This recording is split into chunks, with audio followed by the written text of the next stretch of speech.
Il était une fois, dans un village tranquille, entouré de collines luxuriantes et d'une rivière sinueuse, résidait un sage maître zen, réputé pour sa perspicacité et ses conseils. Les gens venaient de pays lointains pour chercher ses conseils. Non seulement il était un dépositaire de connaissances, mais il possédait une capacité unique à révéler les vérités cachées de la vie un beau matin. Un jeune villageois curieux s'est aventuré dans l'humble demeure du maître zen avec une question qui pesait lourdement sur son esprit. Le maître le jeune homme a commencé quelles sont les habitudes que nous devons éviter, les qualités peu attrayantes qui entreviennent notre chemin vers une vie épanouie.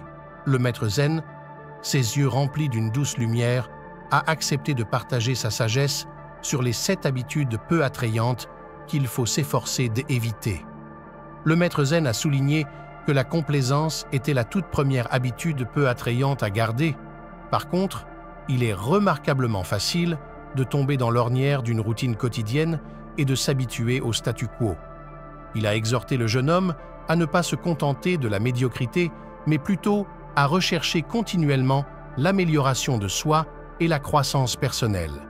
Il a parlé de l'importance de repousser les limites et d'explorer l'inconnu, car c'est là que se trouvent les graines du développement de la personne et de l'illumination. Du discours intérieur négatif, l'habitude du discours intérieur négatif, a expliqué le maître zen, pourrait être dévastatrice. Il a parlé de la façon dont le dialogue intérieur de l'esprit façonne la perception du monde et de la réalité, au lieu de s'y livrer. Dans le doute de soi et l'autocritique, il a encouragé le jeune homme à cultiver un état d'esprit positif et responsabilisant. Il lui a appris à être gentil avec lui-même, car ce n'est que dans l'autocompassion que l'on peut vraiment trouver la paix et la croissance. 3. En se comparant aux autres, le maître zen a mis en garde contre se mesurer aux autres. Il a exhorté le jeune homme à comprendre que le parcours de chaque individu est unique et que se comparer aux autres ne mènerait qu'à l'insatisfaction.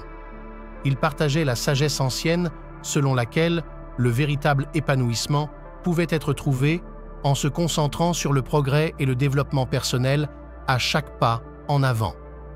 À noter que c'était un accomplissement en soi, 4 commérages et médisances s'engager dans des commérages et des médisances. Le maître zen a averti non seulement que cela nuisait à sa propre réputation, mais qu'il répandait également la négativité dans toute la communauté. Il a souligné l'importance d'éviter de telles habitudes destructrices et de promouvoir la gentillesse, la compréhension et l'empathie chez lui. A expliqué que dans un village où la compassion prospérait, la véritable harmonie pouvait être trouvée sans procrastination. La procrastination était, selon lui, un voleur silencieux de temps. Retarder des tâches importantes pouvait conduire à des regrets et à des opportunités perdues. Le maître zen a conseillé au jeune homme de saisir le moment présent, car c'était un catalyseur puissant pour la croissance personnelle. Il a souligné l'art de l'action productive et comment elle pouvait propulser quelqu'un vers ses rêves et ses aspirations. 6. Impatience. L'impatience que le maître zen a élucidée était une source de beaucoup de frustration et de déception. Il a transmis la sagesse selon laquelle le véritable épanouissement pouvait être atteint en développant, grâce à la vertu de la patience. Le jeune homme a appris que comprendre le EB et le flux de la vie et lui permettre de se dérouler à son propre rythme pouvait conduire à une paix profonde et à l'harmonie intérieure.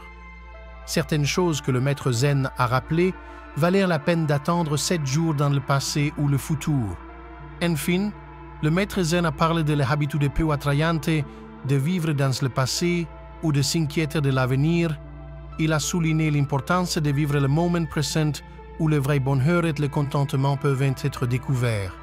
Il a expliqué que le passé était une collection de leçons et le futur, un royaume de possibilités. La vraie richesse de la vie, dit-il, résidait dans le fait de savourer la beauté de chaque instant présent. Le jeune villageois écoutait attentivement les paroles du maître zen, ressentant un sens renouvelé du but et de la détermination à se libérer de ses habitudes peu attrayantes qui le retenait. De retour d'une vie bien remplie, il réalisa qu'en évitant ses habitudes, il pourrait ouvrir la voie à un avenir plus brillant et plus joyeux, avec de la gratitude dans son cœur. Le jeune homme remercia le maître zen pour ses profonds enseignements et se lança dans son voyage avec la sagesse retrouvée. Prêt à embrasser une vie remplie de positivité, de croissance et de paix intérieure, l'héritage de la sagesse du maître zen a continué à guider non seulement le jeune villageois, mais aussi la communauté entière alors qu'ils cherchaient leur propre chemin vers le bonheur et l'épanouissement. Si vous trouvez ces conseils utiles, assurez-vous d'appuyer sur le bouton « S'abonner » et d'activer la cloche de notification pour plus de sagesse sur votre voyage dans la vie.